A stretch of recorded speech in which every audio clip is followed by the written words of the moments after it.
PM Modi ने caste census शुरू करने का फैसला लिया है। काम मिनिस्ट्री होम अफेयर के अंडर होगा। जेडीएसपी जैसी पार्टीज जाति बेस्ड पॉलिटिक्स एक्सपर्ट रही हैं। इसका सीधा असर यूपी और बिहार की राजनीति पर पड़ सकता है। कहीं पर कुछ लोग कह रहे हैं कि ये एक तरीके से सही है।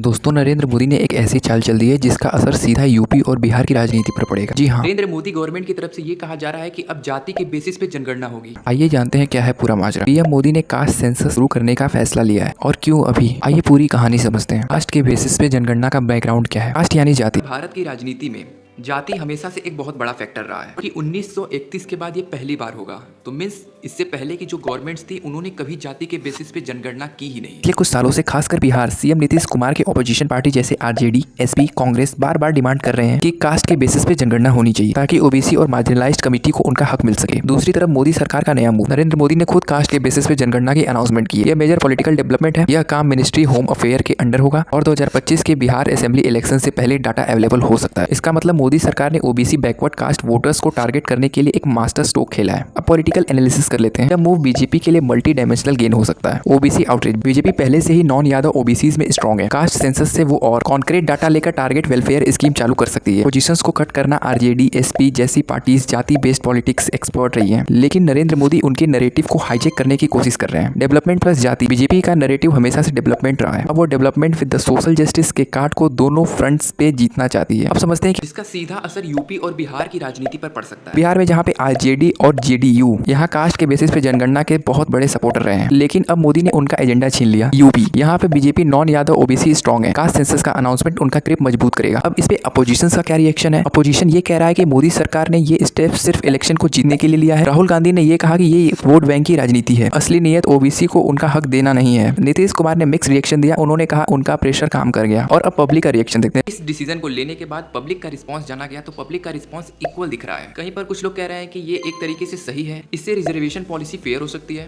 रियल टाइम डाटा पर बेस्ड स्कीम आ सकती है, और तीसरी सबसे बड़ी चीज बहुजन समाज को एम्पावरमेंट मिल सकता है। कुछ लोग इसकी सराहना कर रहे हैं, कुछ लोग इससे कह रहे हैं कि इलेक्शंस के बाद इनको भूल जाएंगे। पर जाति के बेसिस पे जनगणना करने का सवाल बहुत दिनों से उठ रहा है, खासकर यूपी और बिहार में जाति समीकरण इलेक्शंस में बहुत इंपॉर्टेंट रोल प्ले करते हैं। 2025 के असेंबली इलेक्शंस और 2029 के जनरल इलेक्शंस को देखते हुए यह एक स्ट्रेटेजिक पॉलिटिकल मूव माना जा सकता है। पर क्या ये रूल इस टाइम पे सही है, जिस टाइम पे पहलगांव में इतना बड़ा टेरर अटैक हुआ, 28 लोग मारे गए, देश जवाब के इंतजार कर रहा था, लेकिन उस टाइम पे सरकार ने कास्ट के बेसिस पे जनगणना की अनाउंसमेंट कर दी। देश इसका जवाब मुंह तोड़ तरीके से देना चाहता, लेकिन उस टाइम पे सरकार के दिमाग में और कुछ चल रहा था। सरकार ने जाति के बेस पे जनगणना करने की अनाउंसमेंट कर दी। जनता चाह रही थी कि पाकिस्तान को जवाब मिले, लेकिन सरकार ने पूछा आप कौन जात से हो। मोदी सरकार जो पहले कास्ट बेस्ड पॉलिटिक्स के खिलाफ थी, अब खुद जाति जनगणना कर रही है। पहले ये नारा दिया गया था कि बटोगे तो कटोगे, लेकिन अब कुछ और कहा जा रहा है। अब कहा जा रहा है कि कास्ट सेंसस देश के निर्माण का टूल है। टाइमिंग भी ऐसी है कि जब कश्मीर में इतना टेंस माहौल है, लोग नेशनल सिक्योरिटी की बातें कर रहे हैं, लेकिन हेडलाइन कास्ट सेंसस बन गई। पोजीशन ये भी कह रहा है कि मोदी सरकार ने उनका एजेंडा चुरा लिया है। बीजेपी सपोर्टर्स बोल रहे हैं कि मास्टर स्ट्रोक है, लेकिन सवाल उठता है अगर ये डेवलपमेंट के लिए है तो इलेक्शंस के जस्ट पहले ही क्यों। बीजेपी का एक तरीके से इसमें फायदा हो सकता है ओबीसी और दलित के वोट बैंक को खींचना, नुकसान हो सकता है अपर कास्ट के बैकलास्ट का। अपोजिशंस के लिए भी रिस्क है, अगर बीजेपी ने इसे अच्छे से बेच दिया तो क्रेडिट उन्हें मिल सकता है। सोशली ये जनगणना सोसाइटी को रिप्रेजेंट करने का मौका दे सकता है, लेकिन इससे कास्ट टेंशन भी बढ़ सकता है। अगर कास्ट के बेसिस पे डाटा बनता है और ओबीसी मेजॉरिटी में है तो 50% रिजर्वेशन लिमिट पे भी सवाल उठ सकता है। आखिर में ये तो क्लियर है कि कास्ट सेंसस सिर्फ एक सर्वे नहीं है, एक पॉलिटिकल बैटलफील्ड बन सकता है जिसमें सब पार्टियां स्कोर करना चाहती हैं। और जनता के लिए सवाल ये है, क्या कास्ट का डाटा सोसाइटी को जोड़ेगा या तोड़ेगा। दोस्तों, आपको क्या लगता है, क्या रियल सोशल जस्टिस का कदम है या एक इलेक्शन मास्टर स्ट्रोक। कमेंट करके जरूर बताएं। Thank you.